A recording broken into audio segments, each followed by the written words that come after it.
2020년 2월 7일 청와대 선거 개입 의혹 사건 공소장이 공개가 되었습니다. 이번에 이 공소장이 공개됨으로써 국민이 청와대 선거 개입 의혹 사건의 그 공소 내용을 알 수 있게 되었습니다. 청와대 선거 개입 의혹, 청와대의 선거 부정 혐의, 이렇게 되면 어떤 생각을 합니까? 누가 그런 일을 했을까? 일반적으로 이렇게 생각을 하겠죠. 그런데 청와대라고 하는 물론 헌법에는 없지만 사실상 존재하는 국가기관이 어떤 범죄를 저지른 그런 집단으로 거론이 된다 하면 이것은 대단히 중요한 문제다. 그것을 알 수 있죠. 청와대의 선거 부정 혐의라고 하는 것은 일반 민간인 범죄와는 완전히 다른 겁니다. 물론 그 행위를 직접 한 공무원들이 있겠죠.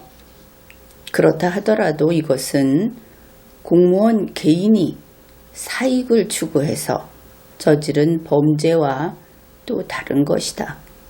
그것을 구분을 해 주어야 하는 겁니다. 청와대의 선거 부정 혐의, 이것은 다름 아닌 통치기관인 집행정부의 범죄인 겁니다. 그래서 이것은 곧바로 헌정질서를 해하는 그런 죄로 가게 되는 것이죠. 물론 행위를 하는 것은 개별적인 공무원 개인이 되거나 혹은 거기에 따라서 움직인 국민 개인이 될 수 있습니다. 그래서 이것을 또 핑계 삼아서 이들 개인의 권익을 지켜줘야 된다. 사생활의 비밀을 철저히 보호해야 한다. 또는 피고인의 그 보호를 제대로 해야 된다. 변호사들은 이런 이야기를 하기는 합니다. 그러나 이미 국가기관의 범죄라고 하는 것은 성격이 다르다. 그렇게 이야기를 했죠. 그래서 이런 경우에는 그 각자 역할을 담당했던 개인들의 보호, 그들의 그 권익이라고 할까 하는 것은 국민의 알 권리 앞에서 물러서야 하는 겁니다. 따라서 이번 공소장 공개라고 하는 것은 국민의 알 권리를 충족시킨 것으로서 그것은 옳은 일이었다. 이렇게 평가를 하겠습니다. 여러분이 다 알고 있다시피 공소장은 검사가 작성을 하죠. 그래서 피고인 측에서는 근래에는 피고인의 지위, 피고인 보호 이쪽만 자꾸 이야기를 하니까 피고인이라든지 혹은 피고인 측의 법정 대리인, 그러니까 변호인, 이런 사람들은 자기들이 검사하고 1대1로 맘먹고 힘을 겨루는 것인 줄 착각을 합니다. 마치 그 민사소송에서 원고와 피고가 서로 공방을 하는 것처럼 같은 용어를 쓰면서 혼동을 하고 있는 것이죠. 피고인 측은 이런 이야기를 합니다. 검사 대 피고인의 공방이다. 대결이다. 다시 말해서 1대1의 공격 방어 상황이다. 그래서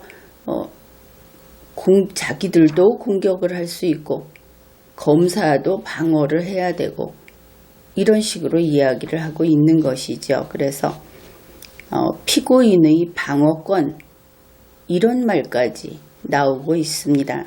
그러나 이것은 공판의 성격을 제대로 모르기 때문에 이렇게 하고 있다. 그렇게 이야기를 하겠습니다. 우리 대한민국에서는 심지어 이렇게 민사소송 그리고 형사재판인 공판 이 두 개의 그 법리를 제대로 구분을 하지 못하고 있다. 그런 것이죠. 형사범죄라고 하는 것은 여러분은 이렇게 생각할 겁니다. 민사는 법으로 정해놓은 민사에 관한 법을 위반한 것이고 형사는 형사에 관한 법을 위반한 것이다. 이렇게 편리하게 생각을 하고 있을지 모르는데 형사범죄는 성격이 완전히 다르다. 그런 것이죠. 그것은 반드시 준수해야 하는 전 국민이 예외 없이 준수해야 하는 국법을 위반한 그런 개인의 범죄다. 이때는 그 개인의 신분이 민간인일 수도 있고 공무원일 수도 있겠죠. 이렇게 보았을 때 우리가 용의자라는 말이 있죠. 그 다음에 피의자 또 피고인 그 정도는 각각 다르기는 합니다. 그러나 이들은 공통점이 있습니다. 바로 죄에 있을 가능성이 있는 자들이다. 이런 것이죠. 뚜렷이 구분을 하자면 우리 일반 국민을 거기에 갖다 놓으면 됩니다. 우리 일반 국민은 죄에 있을 가능성이 없는 자들입니다. 이러면 쉽게 구분이 되겠죠. 그러면 또 이런 의문이 생길 겁니다. 무죄 추정이라는 것이 있지 않느냐. 어째서 그들을 죄에 있을 가능성이 있는 자들이라고 하는가. 그것은 전혀 다른 분야에서 처음에는 일단 재판을 할 때 편견을 갖지 않기 위해서 또 수사를 할 때 편견을 갖지 않기 위해서 그렇게 둔 원칙이기는 합니다. 그러나 이 법 원리에 있어서 용의자부터 피고인까지는 죄 있을 가능성이 있는 자들이다. 따라서 이들은 헌법상의 권리를 완전히 누리지 못한다. 이 부분은 누구나 알고 있을 겁니다. 지금 이야기하는 것하고 무죄 추정의 원칙은 충돌하는 것이 아니고 고려해야 할 국면이 다르다. 이렇게 보면 되겠습니다. 피고인이라고 하는 것은 국가가 국법을 위반한 자다. 이렇게 판단을 한 자라고 보면 맞습니다. 그러니 죄인이다. 이렇게 이야기를 할 수 있겠죠. 그런데 이러한 피고인이 공무원 신분인 국민이 피고인이 됐다. 그러면 그것은 또 얼마나 염치 없는 상황입니까? 따라서 공무원이 피고인이 됐다 하면은 더 고개를 들 수 없는 것이다. 그런 더 큰 죄인이다. 이렇게 이야기를 할 수 있을 겁니다. 우리 대한민국은 물론이고 대부분의 문명 국가에서는 오늘날 국가 소추주의를 채택하고 있습니다. 그래서 국가 소추주의를 채택한 우리 대한민국에서는 이 소추, 국가의 소추를 검사가 담당합니다. 그러면 이것이 무슨 뜻인가? 여러분들도 여기에 대해서는 이미 듣고 알고 있었을 겁니다. 그러면서도 그 의미를 분명하게 읽어내보지는 않았을 것 같습니다. 국가 소추주의, 국가가 소추하는데 검사가 바로 그 소추기관이다. 그것은 대한민국에서 검사는 소추에 관한 한 국가를 대표한다. 이런 뜻이 되는 겁니다. 그러면은 이 국가를 대표하는 검사의 법적 지위, 이것이 얼마나 중요한가? 그것은 불고불리의 원칙에서 다시 확인을 할 수 있습니다. 불고불리의 원칙은 바로 이 사법정부라고 하는 법원이 검사가 소추하지 않으면 그 사건을 심판할 수 없다 하는 그런 원칙인 겁니다. 사법정부는 국가 밑에 있는 3개 통치기관 중에 하나입니다. 우리가 정부라고 부르는 집행정부도 국가의 3개 통치기관 중에 하나이고 나머지 하나는 국회가 되겠죠. 국회는 입법정부라고 부르는데 미국은 의회입니다. 우리 대한민국은 국회입니다. 그 둘은 의미가 다르기 때문에 그 명칭도 구분을 해야 하는 것이죠. 그렇다면 여기에서 이런 사실을 알 수 있을 겁니다. 검사의 이러한 국가 소추기관으로서의 지위, 이것은 설령 검찰청이 법무부 장관 소속으로 되어 있다 하더라도 이 검사는 이 법적 지위에 있어서는 집행정부의 하위에 있지 않구나. 바로 그것을 확인할 수 있는 것이죠. 이때 국가 소추를 하는 그 기관, 국가를 대표하는 기관인 검사, 그는 국가의 지위에 있는 겁니다. 통치기관의 지위에 있지 않다. 이런 것이죠. 따라서 검사의 독립이라고 하는 것은 모든 국가기관이 존중해야 한다 하는 것이 더욱 분명해지죠. 왜냐하면 국가 밑에 가장 큰 것이 통치기관입니다. 그 통치기관 중에 하나인 법원에 국가를 대표해서 소추하는 기관이 검사다. 이 검사의 독립을 어느 통치기관이 침해를 한다든지 제한을 한다든지 하는 것은 용납되지 않는다. 검사의 독립, 이것은 완전한 독립을 뜻한다. 헌법 아래, 국가 아래 완전한 독립을 뜻한다. 이것을 알 수 있는 겁니다. 형사 피고인이라고 하는 그런 지위는 바로 이 소추에 관해서 국가를 대표하는 기관인 검사가 법 절차에 따라서 이러이러한 행위로 어떠한 형사 책임을 져야 할 자다. 이렇게 판단을 해서 공소가 제기된 그런 자를 가리킵니다. 그러면은 여기에서도 상식과 다른 부분이 또 있는데 상당히 중요한 점이다. 그렇게 이야기를 하겠습니다. 검사가 공소를 제기하고 그리고 나서 사법정부인 법원이 공판을 개시합니다. 그러면 법원이 하는 일이 무엇인가? 법원이 우리가 보통 드라마를 보듯이 앞에 피고인을 갖다 놓고 이 사람이 유죄인가 무죄인가를 판단하는가?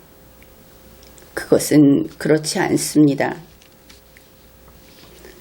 법원은 공판정에서 검사가 제기한 공소 사실만을 심판하게 되어 있습니다.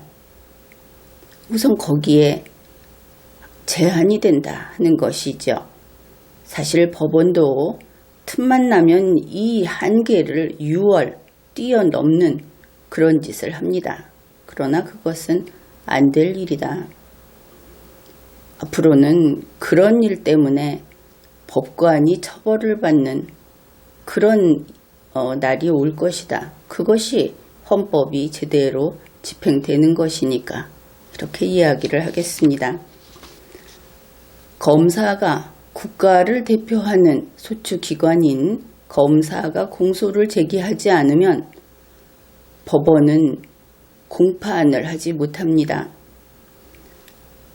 공소를 제기해서 법원이 공판을 개시하면 검사가 제기한 그 공소 사실에 대해서만 심판을 합니다. 이제 세 번째 부분입니다. 그러면 어떤 심판을 하는가? 법원이 A라는 피고인이 있을 때 그가 혹시 무죄인가? 아니면 이 사람이 억울한 피고인인가? 검사가 혹시 거짓 주장을 했는가? 이런 것을 판단할 수 없다 하는 것이죠. 그것은 어차피 공소사실이 아니겠죠. 그래서 사법정부가 법원이 공판을 개시하면 하는 일은 명확합니다. A 피고인이 유죄인가? 이것을 심판한다 하는 것이죠. 그래서 항상 선고가 있고 이 법원의 심판이 끝나게 되면 어떻습니까? 이러이러한 혐의에 대해서 유죄를 선고한다. 그리고 거기에 형벌을 부과하는 것이죠. 이 피고인은 무죄를 선고한다. 이런 일이 뉴스에는 나옵니다. 그러나 그것은 바로 앞에서 이야기한 국가 소추주의를 채택하고 있는 국가에서 사법정부가 할 수 있는 자신의 그 권한 범위를 벗어난 것이다. 잘못된 그런 그 표현이다. 이렇게 말할 수 있겠습니다. 여기에서 우리가 검사의 공소 제기라고 하는 이것이 국가의 공적 사무를 수행하는 것이다. 이것을 알 수 있죠. 그런데 2020년 2월 11일 청와대 선거 개입 의혹 사건으로 공소 제기된 피고인들 가운데 결국 청와대에 있는 사람들, 범행 당시에 청와대에 있는 사람들이 중앙일보에 그들의 그 대리인 명의로 입장문을 발표를 했습니다. 그런데 이 대리인 명의가 나와 있기는 한데 피고인 누구의 변호인, 어떤 변호사 이런 식으로 해서 이름이 나와 있기는 한데 그 내용을 보건대 이것은 일종의 가명이다 혹은 명의 대여다 이렇게 이해할 수 있었습니다. 왜냐하면 그 입장문 내용을 변호사라는 직업을 가진 사람이 낼 수 있는 입장문이 애초에 아니었기 때문에 이렇게 판단을 한 것이죠. 이 피고인 대리인들은 어떤 일을 하는가? 대가를 받고, 그러니 돈을 받고 피고인을 위해서 변명을 해주는 그런 일을 합니다. 그들의 업종은 법적으로 개인사업, 그들은 개인사업자인 것이죠. 이 대리인들하고 피고인들, 그러면 그들은 이제 변호사 수임을 한다. 이렇게 이야기를 하죠. 그러면 이들의 관계는 어떻게 맺어지는가? 그것은 아마 다들 알고 있을 겁니다.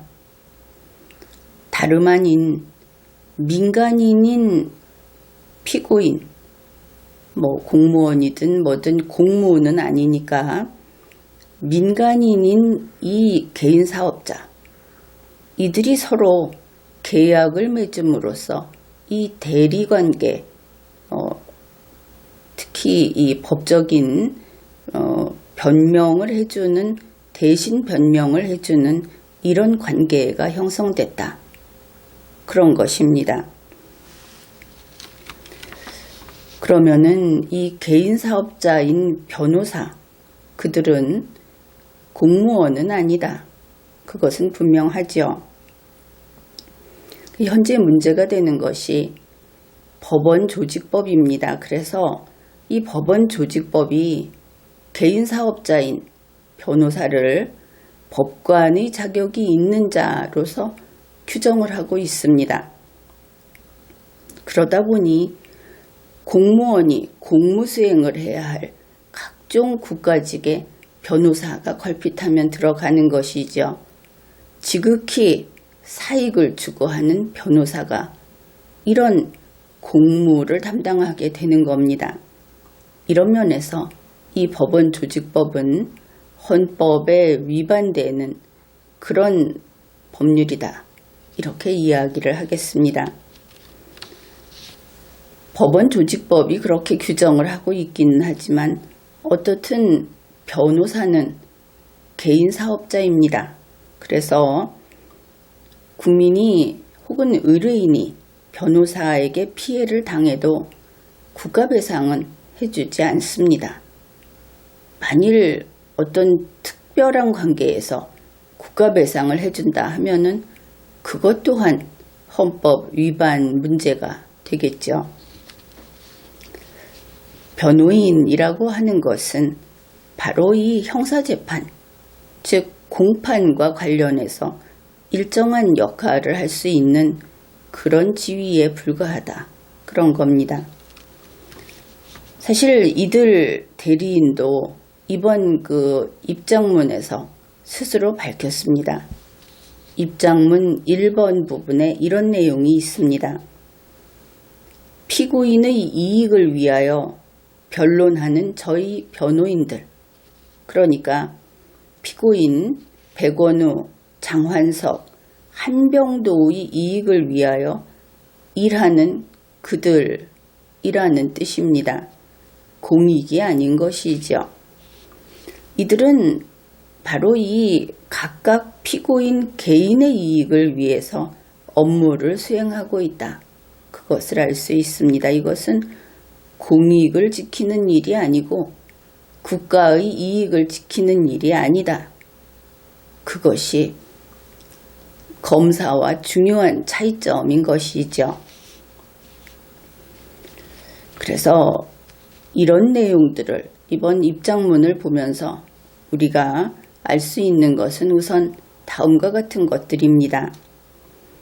국가를 대표하는 기관인 검사가 국법을 위반했다고 판단해서 이제 공소제기를 했기 때문에 사법정보 법원에 가서 유죄인가 하는 것을 심판받게 된 자들, 즉 피고인들, 그들이 돈을 주고 자기들을 변명해 줄 사람들을 구했구나.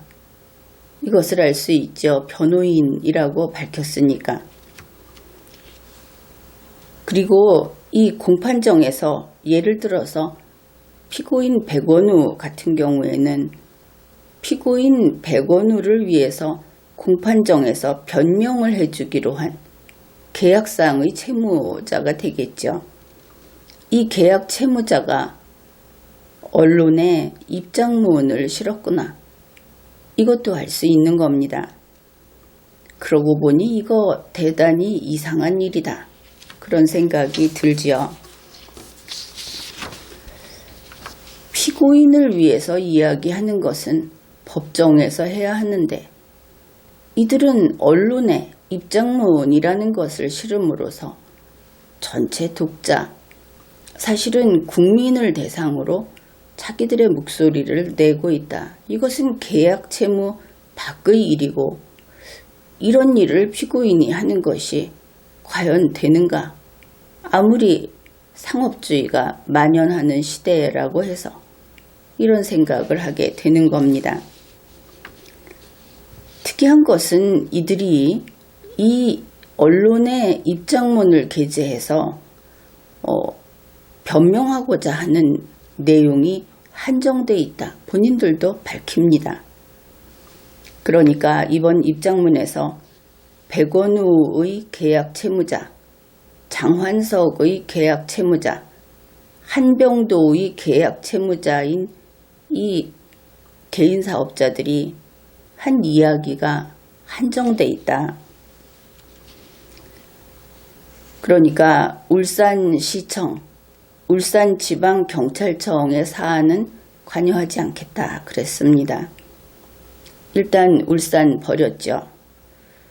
그 다음에 청와대에서도 이번 공소장에 나와 있는 사람들 중에 상당수를 버리고 자기들, 그러니까 일정 직급 이상, 직급이 좀 높은 그런 사람들만 이 입장문을 내놓는다.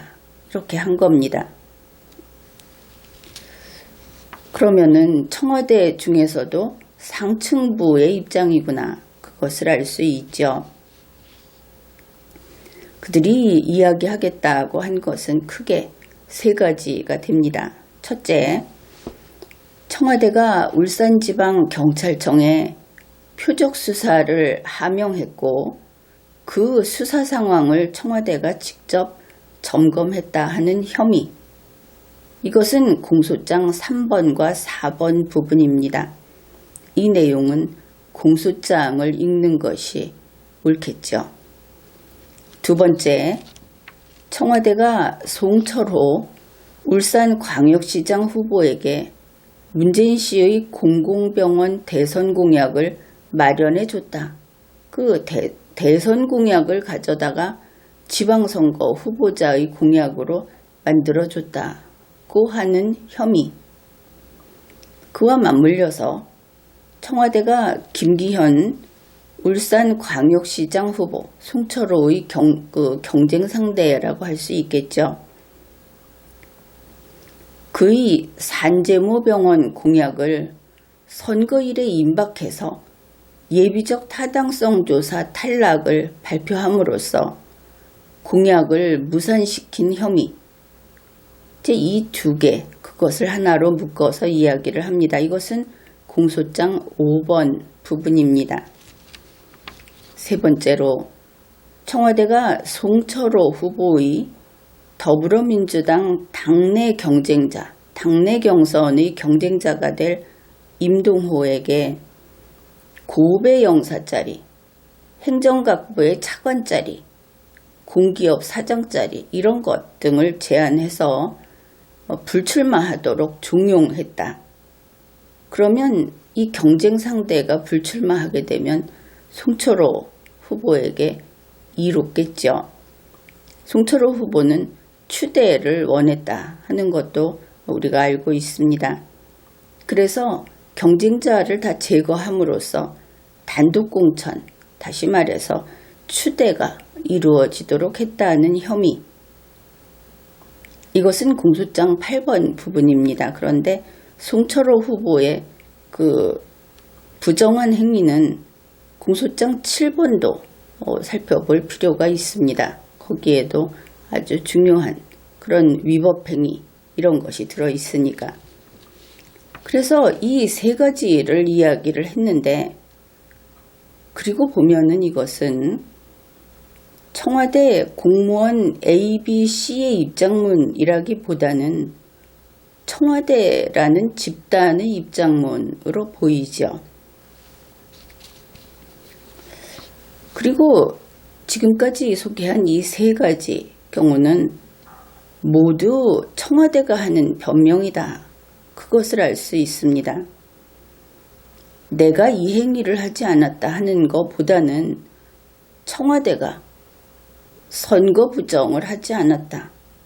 이런 변명으로 보인다 하는 겁니다. 이와 관련해서 정말 그런 것 같다 싶은 것은 처음 시작할 때 들어있는 제목입니다. 원래 이 공소장은 청와대 선거 개입 의혹 사건 이렇게 되어 있죠. 그런데 청와대 측의 이 입장문에는 울산 후보 선거 개입 사건, 내용이 불명확해지는 이런 제목을 쓰고 있습니다. 아마도 청와대라는 글자를 빼고 싶은 모양이다. 이렇게 볼 수도 있고, 또 청와대에서 저 멀리 울산으로 국민의 시선을 옮기고 싶구나. 이렇게 볼 수도 있는 그런 제목 변경이다. 그렇게 판단을 하겠습니다. 그런가 하면 그 내용 속에서 임동호를 버립니다. 그것이 이 입장문 7번에 나타나 있고, 그런데 비해서 황운하는 이 사람이 살짝 억울하다 하는 느낌으로 언급을 합니다. 입장문 5번에서 그 작은 번호 2번째에 들어 있습니다. 사실 황운하 정도라고 한다면 청와대에서도 직급이 높은 사람들 얘기만 하니까 바로 버린 카드다 이렇게 볼 수 있겠죠. 그런데 굳이 황운하가 그가 좀 억울했다 하는 식으로 들어있는데 좀 흥미를 느꼈습니다. 지난 리걸마인드 연구소 강의에서 지적을 했듯이 바로 황운하가 백원우 등 청와대 관련 보험을 든 것 같다고 한 바로 그 대목이 관련이 있는 것인가, 이렇게 볼 수 있는 그런 내용입니다. 중앙일보가 전문을 게시해준 이 청와대 입장문을 보면은 뚜렷한 특징도 있고 아주 의외의 글이다 하는 그런 내용도 있습니다. 가장 분명한 것은 그들의 그 청와대 측의 입장문 2번, 4번, 5번, 8번에서 검사의 공소장을 간단히 짓밟아 버렸다 하는 것을 알 수 있습니다. 현재 문재인 청와대 그리고 문재인 정부의 추미애 법무부 장관, 이들은 검사를 대단히 우습게 알죠. 조국 전 민정수석 겸 법무부 장관도 그랬듯이 이 검사를 어떻게 좀 없앨 수 없을까? 그러고 있는데 검사라고 하는 것은 앞에서 이야기했듯이 소추에 있어서 국가를 대표하는 기관이다. 그래서 행정적인 월급도 주고 자리도 옮기고 뭐 이런 것을 하기 위해서 법무부 장관 소속으로 검찰청을 두기는 했지만 손을 댈 수 없는 겁니다. 그들이 지금 대단히 검사를 만만하게 여겨가지고 그 지위를 가지고 소위 출세를 가지고 이들을 어떻게 요리해 보려고 하는데, 원래 대한민국 법 시스템은 이들은 정부의 손이 닿지 않는 곳에 띄워놓은 하늘섬 같은 것이죠. 항상 정의롭게 공무 수행을 하라. 그래서 검사가 정의롭지 않았을 때는 아주 심하게 처벌을 받게, 그리고 지탄을 받게 되는 겁니다. 그 대신에 검사가 이 법에 따라서 공무를 수행할 때는 누구도 손을 댈 수 없는 그런 존재인 것이죠.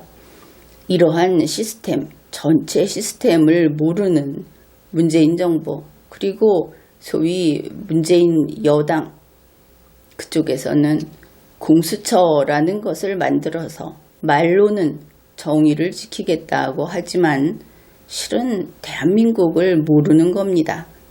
그런 거 그렇게 해봤자 결국은 공수처가 허리를 굽히고 대한민국의 헌법 밑에 복종할 수밖에 없다 하는 것을 모르는 것이죠. 아무튼 이들은 검사를 정말 그 개미만큼도 안 여긴다. 자기들이 그냥 짓이겨버릴 수 있는 존재다. 이런 그 무식하면 용감하다고 할까? 뭐 그런 면이 있습니다. 그래서 이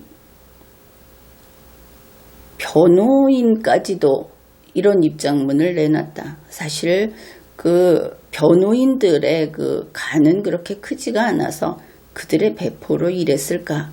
처음부터 그래서 이것은 명의 대여다, 이렇게 본 그런 그 단서이기도 합니다. 실제로 입장문에 뭐라고 했느냐 하면은 검사의 공소장을 주관적 추측과 예단이 범벅이 된 검찰 측의 의견서 이렇게 표현을 했습니다. 국가소추주의 하에서 검사는 소추에 관해서 국가를 대표하는 기관입니다. 이것을 분명히 알아두어야 하겠습니다. 그렇기 때문에 지금 우리나라에선 이렇게 보고 있죠. 검사가 당사자 1, 피고인과 그 변호인이 당사자 2, 그 둘이 법관 밑에 가서 처분을 바랍니다. 이렇게 된 줄 알고 있다 하는 겁니다. 이것은 민사에서 피고와 원고가 법관 밑에 가서 처분을 바랍니다 하는 경우라면은 그럴 수 있는데, 형사 공판정은 그것이 아니고 법을 위반했으면서 오를 수는 없는 거죠. 성격이 다르다 하는 겁니다. 이 공판정에서는 검사는 당사자 일이 아닙니다. 국가를 대표해서 나온 것이지. 아마 70년 세월 동안 이것 하나도 바로잡히지 않아서 사법정부가 지금도 독립성의 의문이 제기되고 있는 것이 아닌가. 결국은 자신의 무지를 탓해야 하는 겁니다. 사법정부는 헌법과 국가 이 법질서를 다시 공부해야 하는 것이죠. 그래서 검사라는 국가를 대표하는 기관이 제출한 공소장에 대해서는 법관도 예의 바르게 언급을 해야 합니다. 명령을 한다든지 호통을 친다든지 하는 것은 안 되는 것이죠. 성명권을 행사한다 이런 말도 도대체 그 정체불명의 언어들을 가지고 와가지고 과거에 그 규문주의 재판처럼 왕이나 가장 높은 자가 모든 것을 좌우하던 그때와 같은 용어를 쓰고 있는데, 국가 형벌권이 시작된 그때부터는 이것이 대폭 바뀌었다. 그것을 이제는 좀 배워가야 하겠다. 그렇게 이야기를 해둡니다. 아무튼 이런데 하물며 피고인을 변명해 주기로 한 계약 채무자가 검찰 측 의견서다. 네 생각이지. 이럴 수는 없다 하는 것이죠. 그래서 이 입장문이 혹시 우리가 모르는 어떤 왕의 뜻인가? 그런 생각도 해보게 됩니다. 아무튼 국가가 하는 국가소추에 있어서 이런 태도는 용서받을 수 없는 겁니다. 그 다음에 입장문 8번을 보면은 아주 괴이한 내용이 들어 있습니다. 촛불혁명에 의하여 집권한 정부에 참여한 주요 인사들, 이런 말을 합니다. 바로 피고인들 자신을 이렇게 표현하고 있는 것이죠. 그 정부의 주요 인사들, 바로 자기들이 정부다 이런 이야기를 하는 건데, 그들은 결코 선거 결과를 왜곡하는 행위를 하지 않았다. 이런 아주 오만방자한 그런 표현을 해놓았습니다. 다시 정리하면 피고인들 스스로 자기가 문재인 씨의 혁명 동지라고 주장을 하고 있다. 그것을 알 수 있습니다. 문재인 씨의 혁명 동지가 또다시 나타난 것이죠. 그러나 우리 모두가 알고 있다시피 문재인 씨는 대한민국의 헌법과 법률에 따라서 우리 국민이 보궐선거로 선출을 한 겁니다. 물론 임기는 도과했지만. 그런데 지금 이 피고인들은 촛불 쿠데타로 집행정부를 점령했다. 이렇게 이야기를 하는 것이죠. 그렇다면 이 피고인들은 쿠데타 세력인가? 결국 문재인 씨까지 당신도 우리와 같은 쿠데타 세력이다. 이런 이야기를 한 것이다. 문맥상 명백합니다. 또 이 피고인들은 자기들이 문재인 씨와 대등한 청와대의 주인이다, 이렇게 이야기를 하고 있죠. 이것을 보면 그들 사이에 권력 다툼이 아직 끝나지 않은 모양이다. 그리고 이 내용이 사실이라고 한다면은 문재인 씨를 비롯해서 소위 우리가 청와대 세력이다 하는 그들 모두가 불순 세력이다 하는 것을 알 수 있습니다. 이 입장문에서는 8번 끝부분에서 국민들에게 이번 공판이 진행될 때까지 입 다물어라 하는 내용이 들어 있습니다. 이 공소장에 대해서 멋대로 떠들지 마라, 자기들이 거슬리는 소리 하지 마라, 이런 것을 알 수 있습니다. 그러면서 그 표현이 우리가 당부한다, 이러고 있는 것이죠. 이 당부라는 명령을 당부라는 말로 쓰는 이런 표현 우리 익숙하죠. 문재인 씨 말투와 닮아 있기도 하고, 사실은 이들이 청와대에 있을 때 문재인 씨의 마이크를 통해서 이들이 국민에게 이런 소리를 했던 것인가? 또 그 부분도 궁금해집니다. 아무튼 이것은 우리 국민들에게 입도 뻥끗하지 마라 하는 일종의 협박이다, 그렇게 보입니다. 그래서 이 피고인들의 그 입장문, 이것이 마치 문재인 씨의 포고문 같은 느낌이 든다. 종합하면 그렇게 됩니다. 그러면은 정말 우리 국민은 선거로 보궐 대통령을 뽑은 것이 아니고 선거라는 것을 어떻게 유리를 한, 사실은 혁명 세력에게 집행정부를 그냥 날치기 당해버린 것이 아닌가. 그래서 저들이 지금까지 우리가 점령했으니까 대한민국 헌법이고 법률이고 필요 없다, 또 거기에 국회의 여당이다 하는 사람들이 그들의 입맛을 맞춰주고 자기들의 이익을 추구하고, 이런 북새통이 계속됐던 것인가, 그런 생각도 하게 됩니다. 이번 기회에 검사라는 것이 A씨가 내가 직업이 검사였다 하는 이런 식으로 보지 말고, 검사라고 하는 그 법적 지위, 국가기관, 그것이 이 나라에서 정의를 지키기 위해서, 물론 그 정의는 대한민국 헌법과 법률에 따른 정의입니다.